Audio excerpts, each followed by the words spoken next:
Okay, good morning, everybody. We're going to get started. Thank you for joining us this morning. And for this final informational webinar for the Adult Literacy X Prize Communities Competition. We are recording the webinar, so you will be able to view it for your further reference on our YouTube channel once we publish it later. We're going to cover 3 topics today. The first is taking you through the prize operations platform where you will be completing your applications and proposals. We'll just walk through those and make sure that everybody has a clear understanding of how that system works. Then we will talk a little bit about the scoring rubric and conclude with some reminders about the deadline and what happens after the deadline. And then, of course, leave this open for Q&A. So to just do a quick recap of the way the webinar works, if you do have questions, you can scroll over your Zoom screen and you'll see an icon that says Q&A on it. Please enter your questions there. You can also ask questions in the chat window. So open the chat and ask your questions there as well. And we will take them as they come. If a question is not relevant to a particular topic that we're discussing at that moment or that we'll be discussing later, we'll hold off on answering it. But please use the Q&A feature to ask your questions. And then finally, by way of introduction, my name is Shlomi. I'm the Executive Director of the Adult Literacy X Prize, and I'm also joined by my colleague Monica Groves, who many of you may have met before, who leads our community relations for the Adult Literacy X Prize and for the communities competition. Okay, so without further ado, we'll get started. So I'm sharing my screen. The reason I'm doing that is I'm showing you our website. And just so you all know, this is communities.xprize.org. That's the easiest way to access our website. And when you get there, you'll see a number of features: the overview of the competition, activities, who our sponsors and partners are, and then some competition documents, an explanation of how scoring will be conducted in phase 1, or how it will be treated so that scores are normalized both through the peer review and the judging round. We have nearly 40 judges who will be reviewing applications during that phase of judging. There are also the guidelines for the competition. And one thing, if you haven't done so already, you can, through the guidelines, access the actual application form and view that offline. So if you go here in section 2.1, there's the phase 1 application form, and view a PDF of the application form, if that's what you would like to do. So when you visit our website,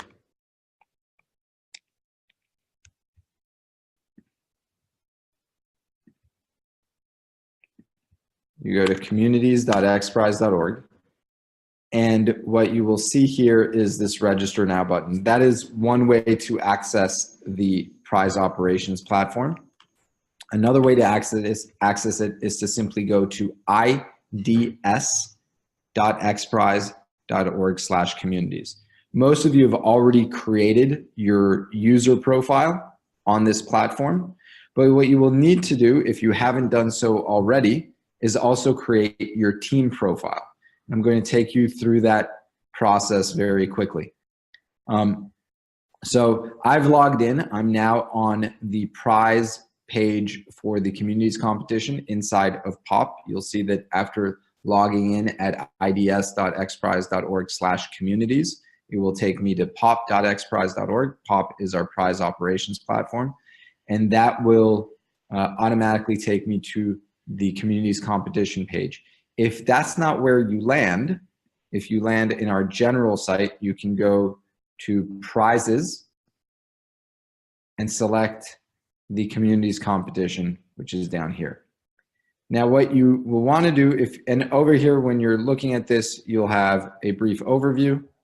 you'll have a resources page, which includes links to the guidelines, the scoring rubric, these video tutorials that we've been publishing on what you need to do, how to register, etc.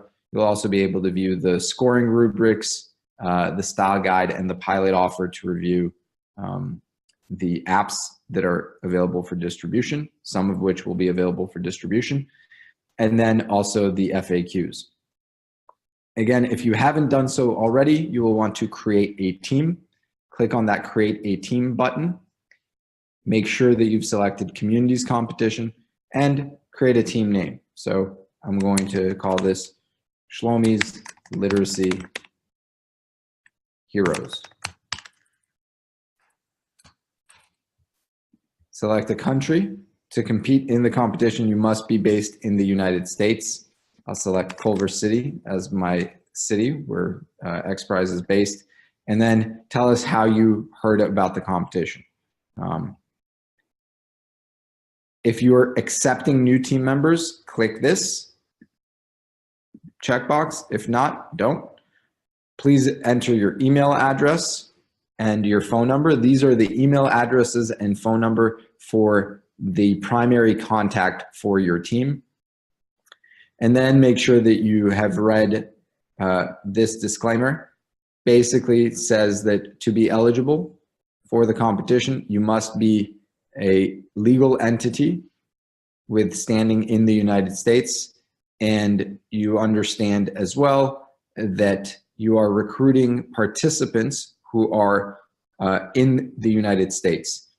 Only those participants that are in the US will be counted. If they are not in the US, they simply won't be counted. That doesn't mean you can't recruit them, they just won't count for the purposes of the competition. You click on this, acknowledging that you have read and agreed to this disclaimer, and then read the terms and conditions of using the platform as well as of being a competing team. You've clicked on that and you click submit. And now you have your team. Once you have your team, you can edit some of your information. For example, you can add which organizations you're affiliated with, your social profiles and your website. You can update your main point of contact.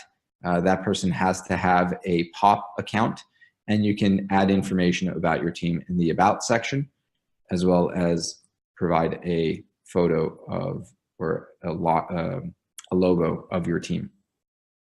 So once you've done that and your team is created, you submit that again. And now you are in your team's dashboard for the prize operations platform for the communities competition. Here again, you can access resources, which you saw before. You can manage your team.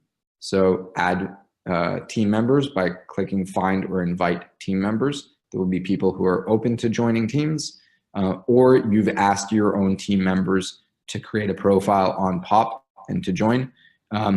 You will want to create profiles for those team members that you would like actually editing information on POP, on the prize operations platform.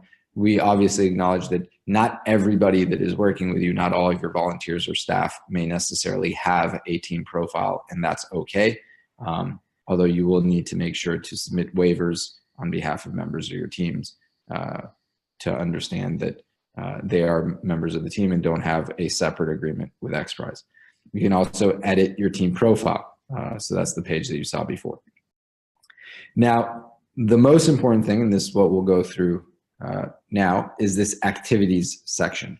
And this activities section is essentially your application. This is the proposal for phase one. This is what you need to submit in order to be eligible for the phase one prize purse, which is $10,000 each to 50 winners in phase one.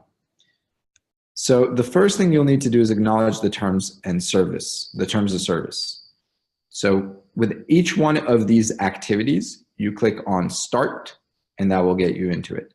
The terms of service, as you see, if I just clicked on the question mark over here, these are basically the terms of service of the competition. When you click start, this will open a page that is a DocuSign document that requires you to sign it. So I've just clicked start. And what I get is this DocuSign document that is the participation agreement in the competition. You have to click on this toggle over here that says that you agree to use electronic records and signatures. Click continue, and now you will start to sign the document. So there are 3 initials that we require. These are things that you acknowledged earlier, but we want to make sure that you acknowledge them with a signature here. So you are your entity is constituted in the United States. So your organization or you as an individual, and you understand that only those participants who are US based will be counted for the purposes of the competition. You also acknowledge some eligibility requirements for the competition, and then sign. So I'm going to initial, and sign.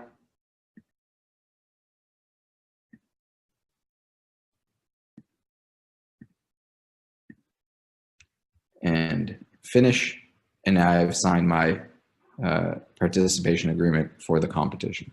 You have to do that to be eligible. Then the rest is the bulk of your actual application. So as you'll recall from the competition guidelines, we ask for an elevator pitch. This is 100 words maximum, and it is a high-level explanation of your approach to distributing the apps from the Adult Literacy X Prize to learners in your community. It's a brief statement.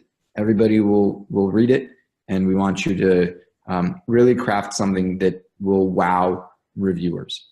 We also ask for a video pitch. This will be a 30 to 90 second video pitch. We don't want something that is too edited, right? Just do something simple. It doesn't have to be a sophisticated video. It does need to be in English.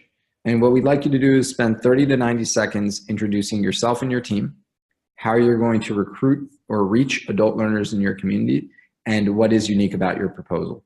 This is similar to your elevator pitch, but in video, and it's a way for people to get to know you and your team. In both of these cases, you click start. You have this space over here for your elevator pitch. You write what you will do at a high level. And then this is important. If you are not done, click save, right? When you click save, this just saves the draft of what you've done. If you are done, you click submit. Once you've clicked submit, you cannot edit what you've submitted. You will need to email us and ask us to unlock that portion of your application form. If you click back, it will not save. Right, so I click save, this exits me out, this saves my, you see here it says form successfully saved, and then I click back, and now I'm back on the activities page. I can still edit my elevator pitch because I've not submitted it. I've not clicked on the yellow submit button. With the video pitch, all we're asking for is a link to your either YouTube or Vimeo video. We'd like a link, not the actual video embedded here. That will allow people to view it on any platform. And then the next 3 sections for activities 4, 5, and 6 are the bulk of the written portion. So the first thing we're asking is who you are. Who is your team? So describe it in 150 words. Describe your community. Who do you work with? What is your mission? Where does your work occur? Are you a virtual community or are you a physical community? Are you local, regional, or national? Describe that in 250 words or less. Tell us about the people that you work with. This is your target population. Who are these adult learners that you work with? Are they, at what age group are they? Are they speakers of English or speakers of other languages? How, etc. Give your reviewers a sense of who it is that you work with. And then tell us a bit about your leadership, who's the team, and why you believe that you are the right folks to deliver on this strategy. The rest of the questions, your organizational structure, your geography, your size, your operating budget, and your history, these are for data collection purposes. These will not be reviewed by your peers or by the judges. Again, when you've written this, click Save, or if you've completed it, click Submit. What we always encourage folks to do is, as I showed you earlier, you can access the application form in PDF format, and you can work on it offline in order to prepare your submission and then just populate it here. If you look at the word count, what you'll see is that what we're looking for here is just over 850 words, which works out to less than 2 typed pages. So that's what we're asking for here. At a maximum, you're submitting no more than 2 typed pages of information on your team. Next, we want to know what you're going to do. This is essentially your strategy, right? This is the bulk of your submission. We're asking you to describe in detail how you're going to recruit people to download and use the apps. Tell us the process, tell us the outreach that you're going to do. Tell us a bit about your tactics and your key milestones and why you believe that will work, as well as some of the risks that you'll face. And finally, we want to know how you're going to protect learner information in case you collect any identifying information on the learners that participate. So that's the next section. And then finally, scalability and durability. Why do you believe that this will scale? How you're going to make it scale, what the barriers to scale are, and why this is going to last. Finally, we do want to know how you will use the winnings. To be clear, that particular question is not judged. It's a requirement for the competition that you use the winnings on benefiting adult learners. That doesn't mean that they are restricted in a strict sense, but rather that we want to make sure that the prize from this competition goes to further benefit adult learners. And then finally, the last thing that we ask is that you upload some sample recruiting materials. Right? So if you click Start Here, you'll see the interface of this. You have Upload File or Add URL. Those are your 2 options. And really all we're asking for is give us some examples of recruiting material. You don't need to show us everything. We just want to have a general sense of the type of material you're using and to make sure that it conforms to the style guide that you can view in the resources page. This portion of your submission is also not judged. It's for compliance purposes to make sure that you are adhering to the style guide.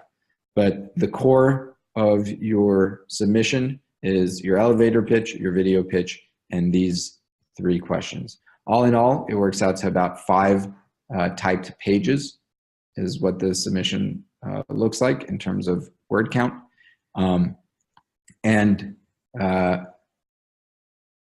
And we hope that you're already well on the way to completing this portion of your submission. Again, this is the phase 1 submission. The phase 1 submission is a requirement for participation in phase 2. That's the distribution phase, but you don't have to be one of the 50 milestone award winners in phase 1 in order to participate in phase 2. So anybody that submits an application in phase 1 is eligible for phase 2 as well. And you can still be eligible to win the prize purse in phase 2. So at this point, before going into the scoring rubric and then the reminders, I wanted to see if there were any questions. I do see a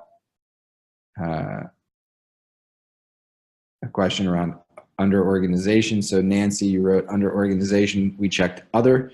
It says to describe, but you can't find the place to do this. Let me take a look at that to make sure that I'm answering you correctly. You are correct. We'll have our IT team look at this, but for now you can just leave it as other, and that should be fine. We'll have our IT team look at why that's not popping up. Okay. Are there any questions about the submission process or any questions about the application form before we get into the scoring rubric and our reminders?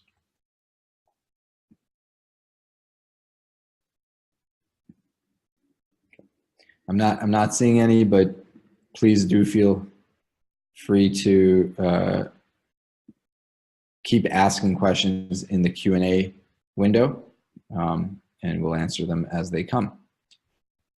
So next, what we wanted to do, oh, I do see a question. How do I get to the page that I'm on now? Good question, Michael. So the first thing that you want to do is go to ids.xprize.org/communities. So ids.xprize.org/communities. I sign in with Google, but you can sign in with any of your other options. And then once I've signed in, I go to, if I already have a team, I will click on my team over here. If you can see my cursor, I'll click on my team. If I haven't created a team, this button will be yellow and will ask me to create a team. Once I've clicked on that, I'm now on my team dashboard page. And that's what I'll see. If I am on the regular dashboard or if I'm on the prizes page, so this is the public dashboard where I'm not looking at my teams page, then I'm just seeing the overview, the resources, and the FAQs. But if I click on my team, that's when I will start to see all this other information and activities. This one with the number 7 next to it is the one that we've been looking at. Okay, Linda is asking regarding a potential barrier, how much will the higher level of the apps cost? So I believe that you're asking, so the apps that we've been testing the apps,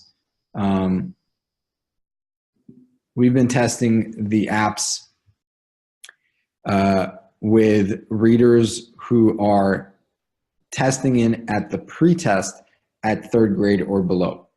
And that's what we've been testing them with. But all the apps actually, even for that level, even at the basic level, are going further beyond that, right? Because they're creating opportunities for people to advance their learning beyond that basic level. And so they, depending on which app and how it's designed, some of them are more content-based, some of them are less rooted in content, then you move up through a certain number of lessons. The question of how much a specific app developer will cost is charging for lessons outside of the scope of what we've been testing is a question for that app developer. Right now, I can say that of the 5 finalists, the only one that I can think of that might have content that is at the higher level that is not included might be Learning Upgrade.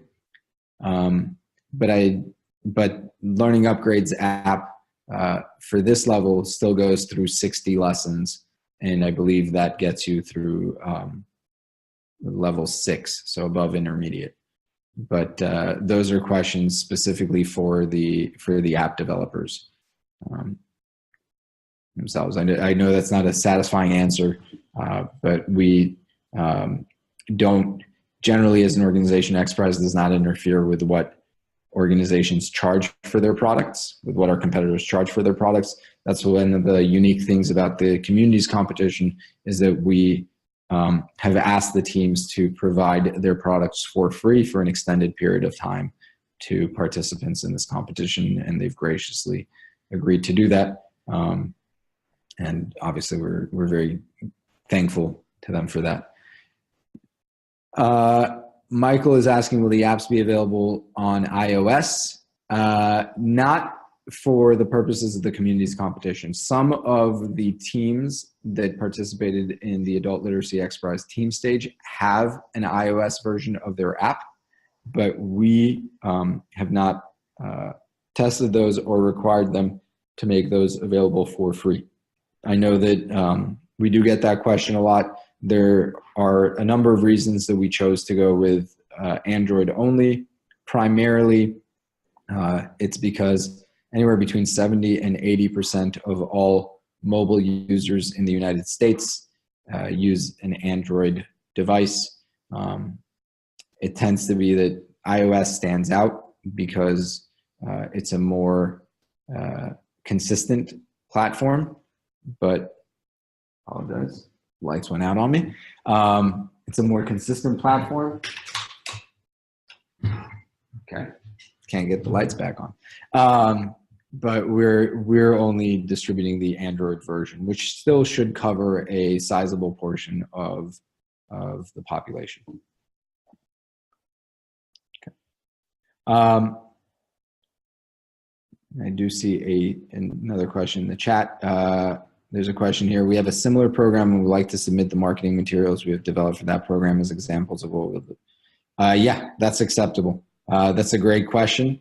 So the question is, if you can submit material that you've created for other programs or other recruitment material that you've created for this purpose, that's perfectly acceptable. In many cases, you're not reinventing the wheel, right? You're building upon programs that you've already done that work, and we'd love to hear about that as well. One of the things that we've discovered over the last few years, especially as we've gone around the country and spoken with many organizations that work in adult education, is how often we see things that we consider incredibly innovative and forward-thinking, but organizations don't realize how innovative what they do really is, because we tend to do that as our daily work, and we're not as aware of what other folks around the country are doing, and how something that we might, you might be incorporating technology into your classrooms as it is, and might not think of that as particularly unique, but it might be on a national level. Another question, will all 5 apps be available to our students in April? Does every organization who applied receive access to these, or must we win to be able to use them? Great question. So I'll answer the second question first. You do not need to win to be able to use them. Anybody who completes an application in phase 1 can access these apps. What you will receive in January, near the end of January, or more likely early February, just because there's other things that you guys will have to do in the interim in terms of the peer review, so we don't want to send out too much information, but you'll receive a referral code, and that referral code is essentially a coupon code that allows you to access these apps for free. Every competitor gets their own referral code. That's essentially the way that we're tracking who got which downloads, and it's a requirement to use that code in order to be able to access the apps. But anybody who basically completed a phase 1 application and completed the requirements of that phase 1 application, not just started it, but actually completed it, will receive one of those referral codes. As far as all 5 apps being available, no. And the reason is that to be available for distribution, the apps must have met a minimum performance threshold during our 16-month field trial. So we ran a field test. That field test did pre-testing and then post-testing of users using the 5 finalist apps. And we want to make sure that what we're distributing has met a certain performance threshold that we know makes it effective. And so only those apps that are effective will be distributed. You will learn which apps those are on January 30th, which is when we are officially announcing the winners of the team staged competition. So I know that that doesn't give you, it doesn't tell you who they are today, but on January 30th, you'll know who they are. I would say take a look at all 5 and make a determination on which ones are the best fit for your communities. One of the one of the questions we often get about the availability of these apps is, do you have to choose one? Can you choose multiple? Do you have to distribute all? It's actually completely up to you. You will be able to distribute one or all of the ones that are eligible, that are qualified for distribution in the community's competition. Meaning, if you determine that for a certain portion of your participants, you'd like to distribute this app, and for another portion, you'd like to distribute another app, that's fine. If you want to give everybody all of the apps, that's also fine. If you want to give them only one, that's also fine.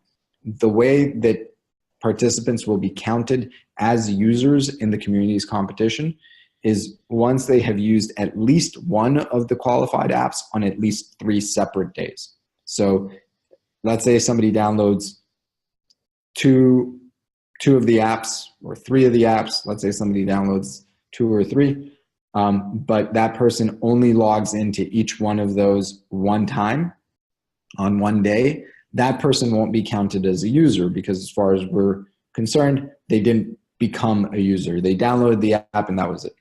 So what we're looking for is consistent usage. And what we found is that at least 3 days of use basically means that you recruited somebody who is actually, the app is meaningful to them. Once they've used, let's say they've downloaded 3 of the apps and this user has used 2 of those 3 apps on 10 separate days each. That person only counts once. And they only count once because they become a user and it turns out that they like both of them. That's great. From our perspective, the more the merrier. The more that more that learners are getting access to quality tools, the better. And if they're using multiple tools, that's all good. So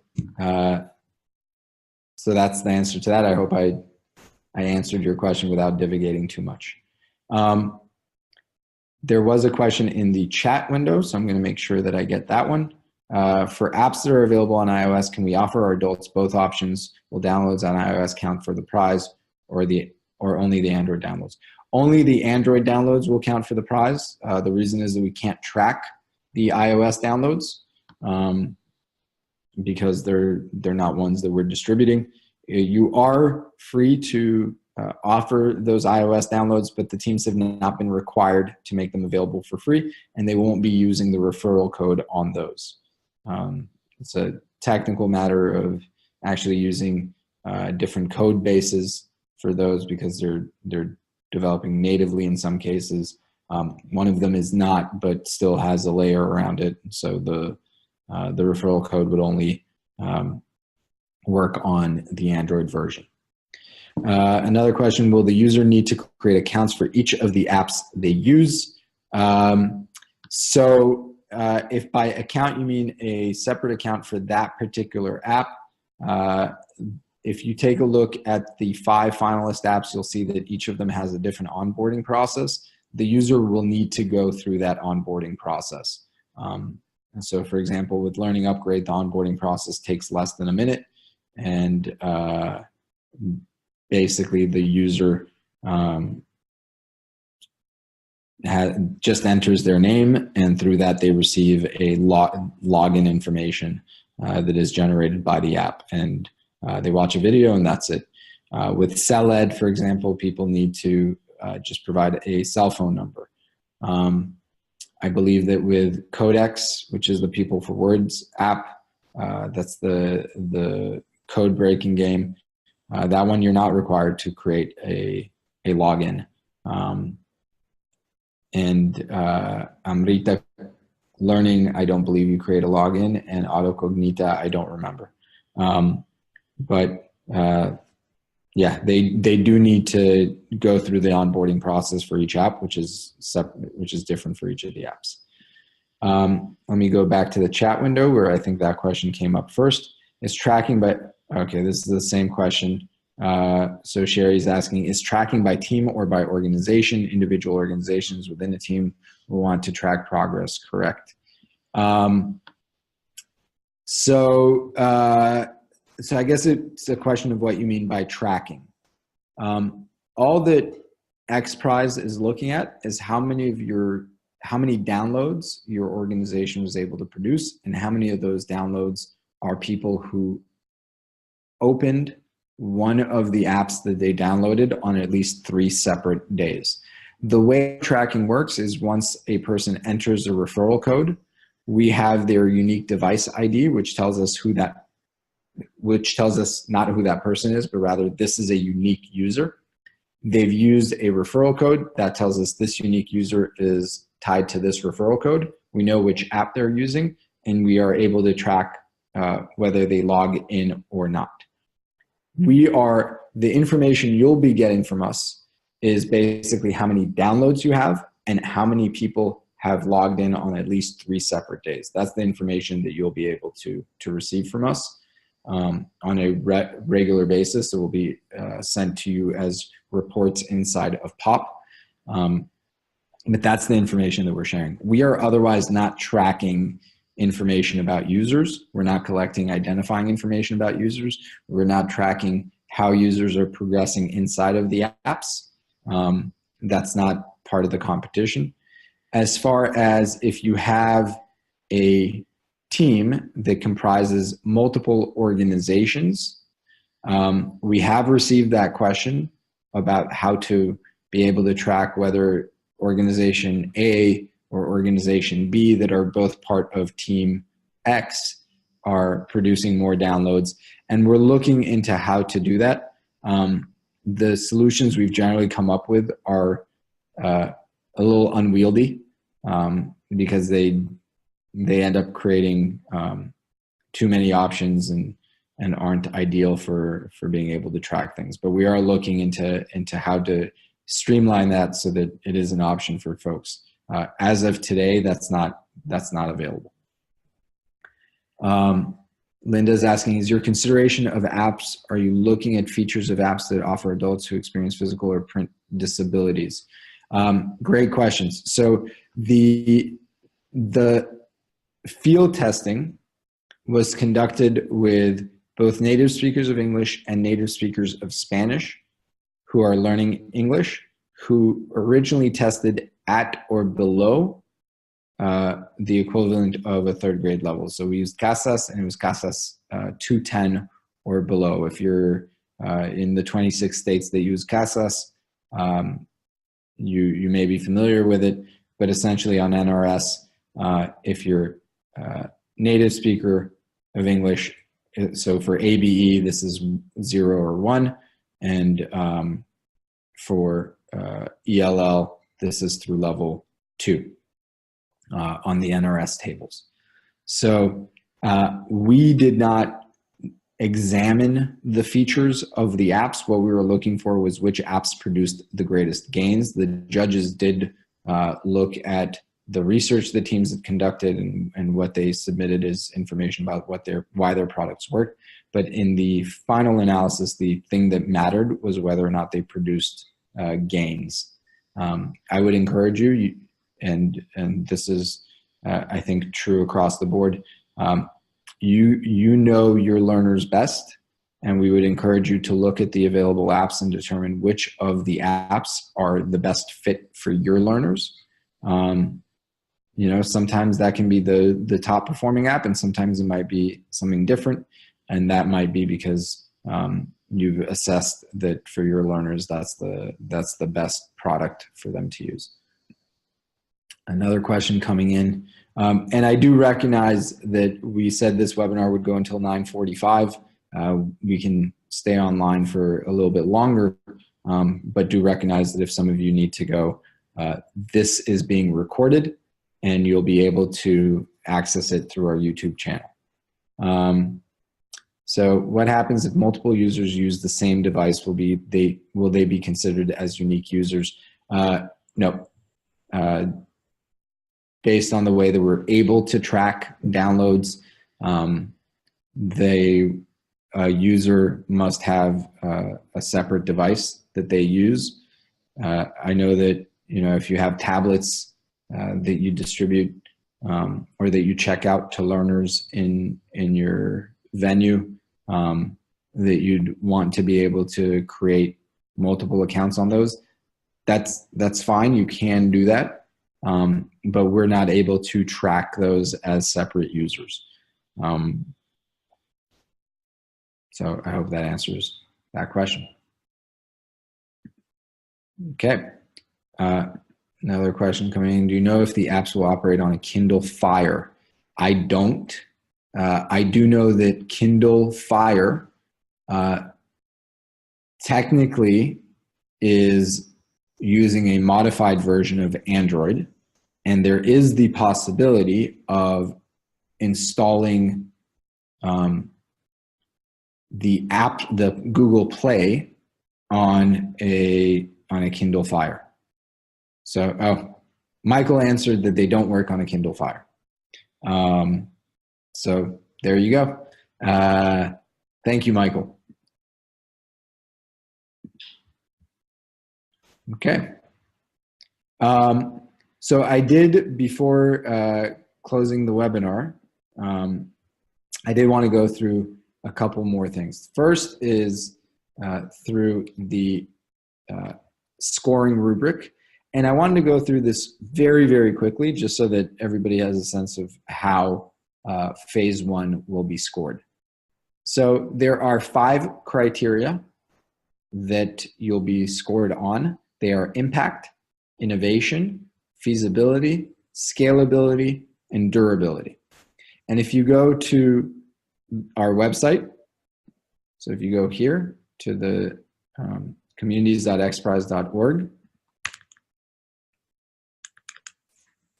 you're at our website, click on phase 1 scoring, you'll be able to access that. You can also access that in POP by going to resources and clicking phase 1 scoring, right? And this gives you the information that you need to know what the scoring is. We ask you to familiarize yourselves with this, not just for the purposes of submitting your application, but also because you will be reviewing your peers' submissions in January. So as you know from the competition guidelines, everybody who submits a phase 1 proposal will review 5 other phase 1 proposals and score them along these 5 criteria. We'll be hosting a webinar on January 10th to take you through that process as well, and to orient everybody to how to go through peer review. But we wanted you to take a chance to look at this as well, because as you submit your application, try to put yourself in the position of a reviewer and of a judge who will be using these criteria to determine how potentially impactful your proposal will be, how it makes use of technology, how feasible it is. This often has to do with, you know, the example I like to sometimes give is, you know, if I could get LeBron James to tweet about this, that would be highly impactful. But if I say that I'm going to do that, I should have some evidence that LeBron James is willing to do that on my behalf. Scalability, what do we mean by that? Scalability is not only scalability within your organization, but it's also external. Are you developing a program that other organizations could then replicate? That's another way to think about scale. You don't necessarily have to scale during the competition because there's something scalable about it. And then finally, durability. This is to know that you plan on sticking with it and that the program that you're implementing has legs. You know, we want to see that this is not just a flash in the pan, as it were, a one-time thing. For those of you that work with adult learners, obviously this is what you do. But we do have some competitors for whom this is not their day job, and this might be an area where they'll have to make a stronger case. So that's the scoring rubric. We encourage you to familiarize yourselves with it, as well as take a look at the fairness document. Apologize, that's broken. So if you look at this fairness document that explains how we ensure peer review, it just takes you through the process of how we normalize the scores and why. Okay. So if there are no other questions, the final thing is some reminders. I think you all know, but another reminder that the registration deadline is December 21st at 5 p.m. Pacific. So at 5 p.m. Pacific time, 8 p.m. Eastern time, that's the deadline on December 21st, just about 8 days from now. It's Friday evening. That's the deadline to submit your application for phase 1. Once you have done that, we're going to go through a process of reviewing the applications and determining just their completeness to determine which ones move on to the peer review.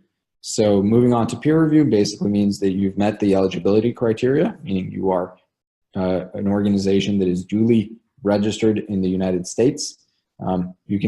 This is a legal entity, so you can be an individual, a corporation, a nonprofit, a government agency, whatever you are, constituted in the United States. That's one of the eligibility criteria. We check the completeness of your application. Did you submit everything that you needed to submit? And once we've gone through that, then those applications will move on to peer review. Everybody that moves on to peer review will receive an email notifying them that they have moved on to peer review, as well as a separate email explaining the process for beginning peer review. When you do peer review, you will log into our judging platform, and you'll be assigned certain applications to review. So that's what you'll do at that point. That will happen in January. In February, the expert judging panel will review the applications that have been submitted, that have gone through peer review. So there will be 80 that move on to the judging round, and then those will select 50 that will win the milestone award. But again, anybody that submitted an application in phase 1 is eligible for phase 2 of the competition. Finally, what you will, I mentioned January 30th is when we announce the winners of the team stage of the competition. And you have basically from the time that you submit your application all the way until April 1st to really prepare for deployment. We want to give you time to take the ideas that you've written down in your application and start figuring out how to implement them, get more familiar with the apps. On January 30th, we'll announce which ones are eligible for distribution. You'll start to incorporate the referral code into your marketing material and really start working through that. And you'll have until April 1st to do that. And then April 1st through August 31st of 2019 is the distribution phase. I do see one other questions. In terms of durability, what will happen after a year? Will these apps be no longer available to us? Good question. So here's how this works. Anybody who downloads the app as part of the community's competition between April 1st and August 31st of 2019 can use the app for free until August 31st, 2020. Okay. Some of the teams are making their apps available for free no matter what. For example, Amrita Create has has said that they will make their apps available for free to anybody in the United States for 5 years. So anybody in the US can use the Amrita Learning app for free for 5 years. At the end of August 2020, if you are looking to continue to use these apps in your program with people who were not registered during that April through August of 2019 period, then yes, these are commercially available apps. They charge different prices. Not all of them are currently commercially available. I do know, though, for example, that Learning Upgrade and CellEd have commercialized and do sell their products. People for Words, Amrita Learning, and AutoCognita, as far as I know, still have their products available for free. But August of 2020 is a while off, and we don't know what the teams will do at that point. Okay. If there are no other questions, I want to thank everybody for joining us for this final informational webinar ahead of the registration deadline for the community's competition. We're very excited to have you all competing for this prize.